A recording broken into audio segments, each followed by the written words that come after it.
روزہ ایک ایسی بدنی عبادت ہے جس میں انسان اپنے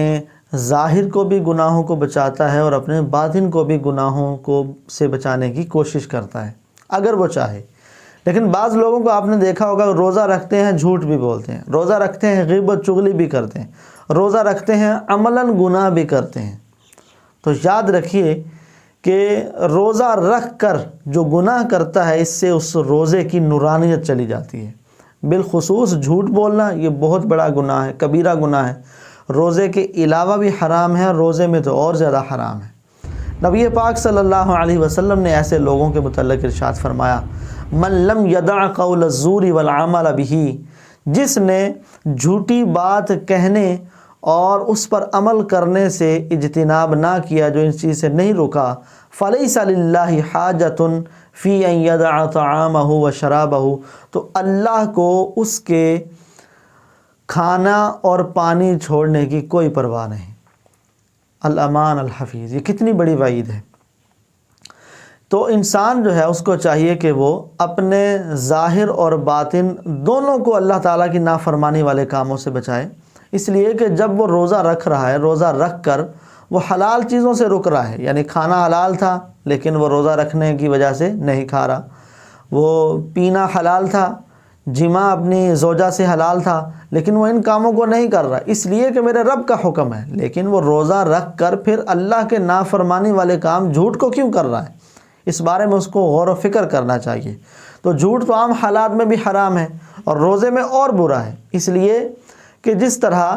عام جگہ گناہ کرنا ایک گناہ ہے، لیکن اگر کوئی حرم میں خانہ کعبہ میں اگر کوئی گناہ کرتا ہے تو اب اس کا گناہ ایک نہیں ہوگا، وہ 1,00,000 کے برابر ہو جائے گا۔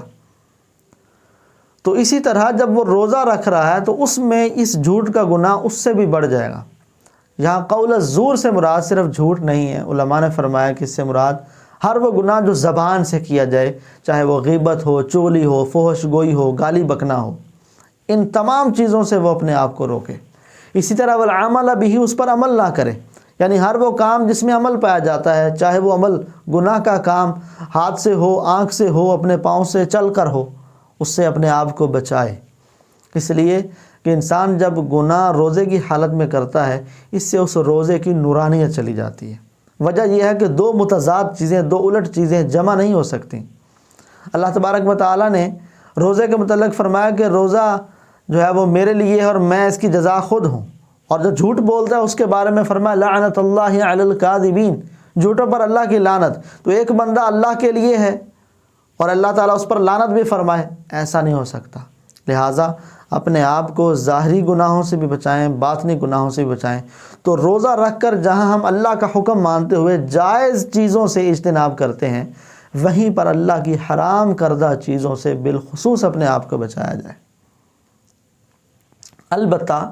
اس حوالے سے شرعی مسئلہ سن لیجئے کہ اگر کوئی روزے کی حالت میں کھانے پینے اور جماع وغیرہ سے تو رکتا ہے لیکن وہ جھوٹ بھی بولتا ہے،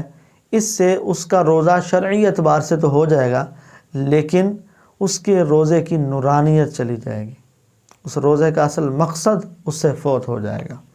تو ہمیں کوشش کرنی چاہیے کہ اپنے آپ کو جب روزہ رکھیں رک جائیں، کھانے پینے سے جس طرح رکے اسی طرح زبان کے دیگر اور گناہوں سے بھی رک جائیں۔ اب اس حدیث پاک میں خاص طور پر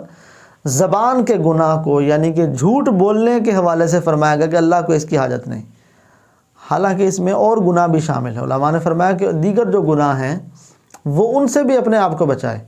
چونکہ زبان سے زیادہ گناہ ہوتے ہیں اس لیے خاص طور پر زبان کا ذکر کیا گیا، جھوٹی بات کا ذکر کیا گیا، وگرنہ حکم یہ ہے کہ وہ تمام گناہوں سے اپنے آپ کو بچائے۔ انشاءاللہ الکریم اس طرح جو روزہ رکھا جائے گا اس کی اپنی ہی برکتیں ہوں گی اور اس کی جزا اللہ رب العالمین خود عطا فرمائے گا۔ اللہ تعالی ہمیں اپنی رضا والے کام کرنے کی توفیق عطا فرمائے۔